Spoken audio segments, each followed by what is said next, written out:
Hi everybody, I've tried to make this video about 7 or 8 or 9 times by now and it's too long every time I make it, so I'm doing it in the car. I know, totally ghetto, but I just left the bookstore. I bought so many books, and so I'm trying to make this quick, and I'm hopefully going to make it short, video on my 4 tips for outfitting your first classroom, or even tips for outfitting a second or third classroom. Presumably, right now you have landed your dream job. Congratulations, at the school of your dreams, in the grade of your dreams, and if it's not quite your dreams, hopefully it's not your nightmares. So here are 4 tips as you're preparing for that first classroom and like buying stuff. Tip number 1, see what is already in your classroom that you can repurpose and use before you go out and buy a bunch of stuff. Don't go buy 5 electric pencil sharpeners, because, first of all, you don't need 5 electric pencil sharpeners until you look and see what's already in your room. Because if you already have like a crankety crank mechanical pencil sharpener, then you may not need 5 other pencil sharpeners. 1 is plenty. I'm gonna link in my Instagram this week a link to a really good brand, X-Acto, of pencil sharpener, because you want to splurge a little and get a really nice pencil sharpener rather than a cheap crapo one from Walmart that looks super cute but will break after 2 pencils. Because kids are going to shove everything in those pencil sharpeners. Their fingers, erasers, color pencils, markers, little tiny stubs of pencils, really only the metal eraser part, and they're all going to break. So just, get in, see what's already in your classroom. Maybe the teacher before you left a whole bunch of stuff. Maybe they left copies and staplers and scissors and hole punches and things you just then don't need to buy. But don't feel like you have to keep everything. If you don't like it and you don't want it, chuck it. When I got my classroom, it was like paper lanterns hanging from the ceiling. They had to go, but the teacher had left all these really cool copies and reproducibles and stuff that I could use. So my recommendation is, before you head out to Target, just go see what's already there. Okay? Just make sure you check with your building supervisor first to be sure that you can get in, because some schools are doing like waxing the floors and stuff and you won't be able to get in. Quick call, quick email, let you know when you can go into your classroom. That's step 1. Step 2, find out what your district and or your school will provide to you. My school, they put on the supply list Kleenex, Clorox wipes, and hand sanitizer. So don't buy that, because some kid's going to buy it for you. They give us Post-it notes and pens and all sorts of things at the start of the year. So you can use that. Find out, is your district going to give you supply money? My district gives $275. I never, ever spend over that in the entire food budget for June. But it's a good idea to know where you're starting from to see what you're going to actually spend, and then try to stick to that budget. Don't, panic if you fail, because every teacher spends their own money. And if they don't, we need to talk and you need to teach me your ways. But just see what, your district's going to provide. Will they provide copy paper?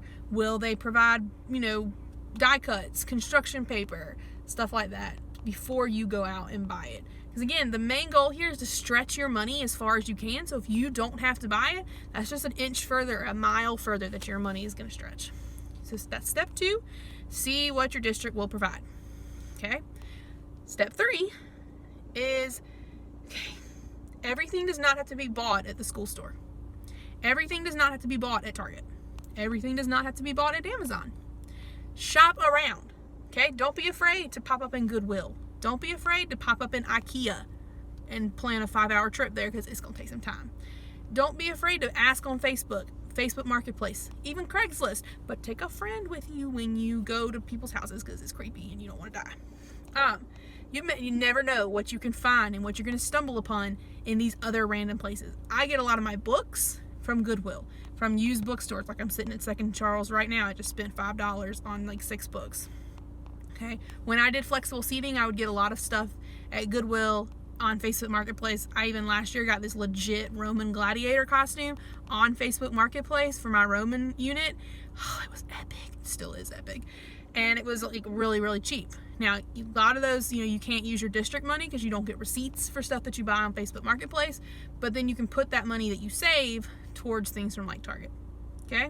So just think outside the box. Ask your grandma, hey, you don't want that couch anymore? Can I have it for my classroom? Your friends getting rid of a guinea pig. Hey, can I have that guinea pig for a class pet? I don't recommend that your first year, but you do you. Okay? So that's step 3. Think outside the box. Where can you shop that's not Target? Oh, Who doesn't love Target? And speaking of Target, that brings us right to rule number 4. And we're going to wrap this up in just a minute because we're hitting the 5-minute mark. Rule number 4.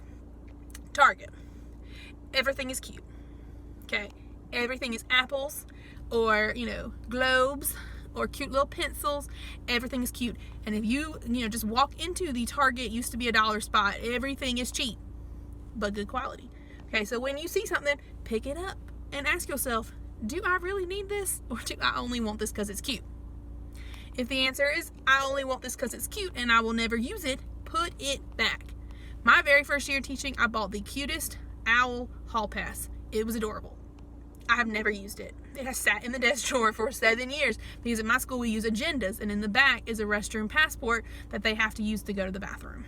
So, hall pass, useless. Grade book. I do it on the computer, yet I always seem to buy a paper grade book that I never use. Maybe I'm not listening to my own advice. So, you can get a lot of stuff that is cute and also practical. But just remember, your $275 is not going to stretch as far as you want it to, so just make sure you're spending it on things you actually need. Okay, so those are my 4 tips. What's already in the classroom? What's your district going to give you? What can you find at random other places? And if is it cute, but I don't need it, put it back. Okay, hopefully the blog has been helpful this week. This vlog, if I can never get it posted because my phone hates me, and the things I'm going to post on the Instagram have been helpful. I'm working on getting that Facebook group up, so stay tuned. But again, this is Michelle from It's a Teacher Thing, and hope you have a great day.